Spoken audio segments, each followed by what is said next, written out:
दोस्तों, हिंदू धर्म में कैलाश पर्वत का बहुत बड़ा महत्व है क्योंकि यह भगवान शिव का निवास स्थान माना जाता है। लेकिन इसमें सोचने वाली बात यह है कि दुनिया की सबसे ऊंची चोटी माउंट एवरेस्ट को अभी तक 7000 से ज़्यादा लोग फतह कर चुके हैं, जिसकी ऊंचाई लगभग 8848 मीटर है। लेकिन कैलाश पर्वत पर आज तक कोई इंसान नहीं चढ़ पाया है, जबकि इसकी ऊंचाई माउंट एवरेस्ट से लगभग 2000 मीटर कम यानी 6638 मीटर है। यह अब तक रहस्य ही बना हुआ है। कैलाश पर्वत पर कभी किसी के नहीं चढ़ पाने के पीछे कई कहानियां प्रचलित है।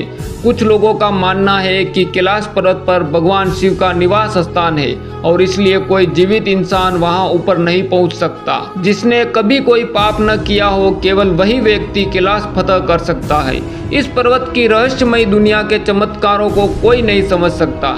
ऐसी मान्यता है कि कैलाश पर्वत के हर भाग को अलग अलग नामों से जाना जाता है। इस पर्वत के दक्षिण भाग को नीलम, पूर्व को क्रिस्टिकल, पश्चिम को रूबी और उत्तर को स्वर्ण के रूप में जाना जाता है। पौराणिक कथाओं की यह मान्यता है कि यह पर्वत कुबेर की नगरी है। यहीं से गंगा कैलाश पर्वत की चोटी पर गिरती है।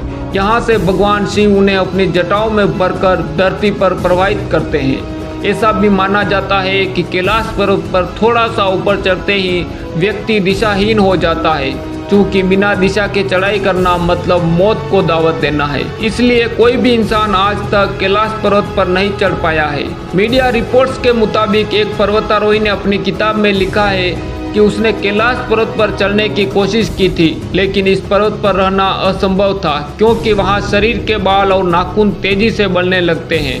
इसके अलावा कैलाश पर्वत बहुत ही ज़्यादा रेडियो एक्टिव भी है। इसके अलावा कहते हैं कि कैलाश पर्वत का स्लोप कोण भी 65 डिग्री से ज़्यादा है, जबकि माउंट एवरेस्ट में यह कोण 40 से 60 डिग्री तक है, जो इसकी चढ़ाई को और भी मुश्किल बनाता है। ये भी एक वजह है कि पर्वतारोही माउंट एवरेस्ट पर तो चढ़ जाते हैं, लेकिन कैलाश पर्वत पर नहीं चढ़ पाते हैं। 1999 में रूस के रहने वाले आकू के डॉक्टर अंसट मुल्दाशेव ने इसकी खोज की थी। मुल्दाशेव ने कैलाश पर्वत पर जाने के लिए एक स्पेशल टीम बनाई थी। उनके इस टीम में भूवैज्ञानिक, भौतिक शास्त्री एवं इतिहासकार शामिल थे। अपनी इस टीम के साथ मुल्दाशेव कैलाश पर्वत पर कई दिनों तक खोज करते रहे। जब वे इस पर्वत से लौटकर वापस आए तो उन्होंने बताया कि कैलाश पर्वत कोई पर्वत नहीं बल्कि इंसानों द्वारा बनाया गया एक विशाल पिरामिड है।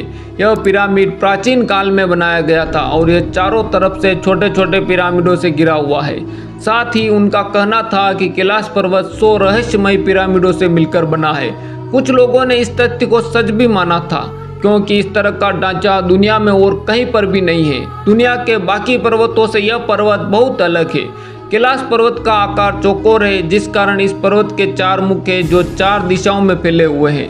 सन 2007 में रूस के एक मशहूर पर्वतारोही सर्गेई सिस्टियाकोव ने कैलाश पर्वत के बहुत करीब तक पहुंच गए थे। उन्होंने बताया कि मैं जैसे ही इस पर्वत के करीब पहुंचा तो मेरे दिल की धड़कन काफ़ी तेज हो गई। उसी दौरान मुझे काफ़ी कमजोरी महसूस हो रही थी, तो मैंने वापस जाने का निर्णय लिया। जैसे ही मैं नीचे की तरफ बढ़ा, वैसे ही धीरे धीरे मेरी सेहत में सुधार होने लगा। Colonel RC. विल्सन ने इस पर्वत पर चढ़ने की सोची थी, लेकिन उन्होंने बताया कि जैसे ही मैं कैलाश पर्वत के नज़दीक पहुंचा तो अचानक ही तेजी से बर्फबारी होने लगी, जिसने उनका रास्ता रोक और उन्हें आधे रास्ते से ही वापस लौटना पड़ा। कैलाश पर्वत पर चढ़ने की आखिरी कोशिश लगभग 18 साल पहले अर्थात सन 2001 में की गई थी। उस समय चीन ने स्पेन की एक टीम को कैलाश पर्वत पर चढ़ने की अनुमति प्रदान की थी। अभी हाल ही में इस पर्वत पर चढ़ाई करने पर रोक लगा दी गई है। भारत, तिब्बत और नेपाल के साथ दुनिया के कई देश ये मानते हैं कि ये पर्वत पवित्र है और इससे करोड़ों लोगों की आस्था जुड़ी हुई है। इसलिए किसी भी व्यक्ति का इस पर चढ़ाई करना बिल्कुल भी ठीक नहीं है। हालांकि कहते हैं कि 92 साल पहले यानी साल 1928 में एक बौद्ध भिक्षु मिलारेपाही कैलाश पर्वत की तलहटी में जाने और उस पर चढ़ने में सफल रहे थे। वह इस पवित्र और रहस्यमय पर्वत पर जाकर जिंदा वापस लौटने वाले दुनिया के एकमात्र व पहले इंसान थे।